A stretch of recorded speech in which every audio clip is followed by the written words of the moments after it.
tadi saya dengar ada pertanyaan mengapa operasi katarak, karena seperti tadi udah disinggung sama Pak Wandi bahwa dari jumlah jumlah penderita kebutaan di Indonesia yang tinggi, yang tadi dikatakan oleh Dr. Asar adalah sampai nomor 2 rankingnya di dunia saat ini ya, artinya masih terus bertambah.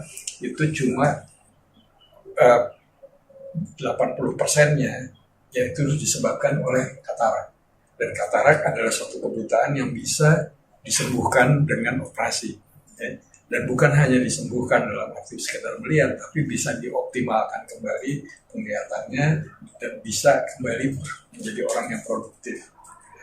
Kenapa tadi saya sudah singgung bahwa mereka begitu mengalami operasi katarak, kualitas kehidupan mereka itu jatuh dengan satu standar penilaian, itu jadi hanya sampai sekitar 30% yang masih tersisa. Mereka tergantung pada orang lain dan akibatnya dalam satu keluarga ada lagi yang harus mendampingi yang bersangkutan. Itu adalah berbeda, karena kalau misalnya di negara maju orang buta ya bisa jalan sendiri, bisa aktivitas sendiri dan sebagainya. Nah, di sini membutuhkan orang lain untuk membantu kehidupannya.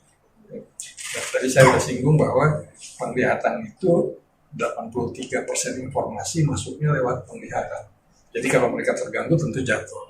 Bahkan kalau sekarang kita googling, 83% itu dulu adalah tahun 70-an, 80-an mengatakan seperti itu karena dilindungi, kalau telinga berapa 11%, kalau dari penciuman, lidah, kemudian sensasi berapa persen.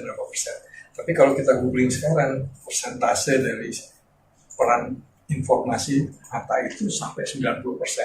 Kenapa? Karena hidup kita sekarang semua digital. Sehingga kalau mereka begitu terganggu, maka kemungkinannya terganggu. Dan waktu di katarak, karena penyebab utamanya adalah generasi, maka sudah pasti setiap orang dengan pertambahan angka harapan hidup semakin tinggi. Jadi diperkirakan itu 1/1000 daripada jumlah penduduk pasti mengalami kebutaan katarak. Dan kalau tadi digambarkan berapa sebetulnya kita harus melakukan tindakan minimal untuk bisa mengurangi atau untuk bisa tidak bertambahnya aja kebutaan akibat katarak, itu dikaitkan bahwa paling sedikit antara 3.000 sampai 4.000 kasus per tahun harus dilakukan. Karena dengan tambahan harapan hidup yang terjadi adalah backlog. Kita nggak bisa menyelesaikan yang 3.000, 4.000, nambah terus gitu. Dengan adanya program BPJS, mula-mula kelihatan terbantu banyak pemirsa. Tapi dengan kondisi keuangan BPJS yang makin lama makin sulit, yang terjadi adalah adanya pemberian tanda petik batasan-batasan untuk boleh melakukan jumlahnya berapa gitu ya, karena keseimbangan yang terjadi dengan seperti itu. Jadi itu sebabnya barangkali mengapa katarak menjadi satu hal yang perlu diutamakan. Terima kasih.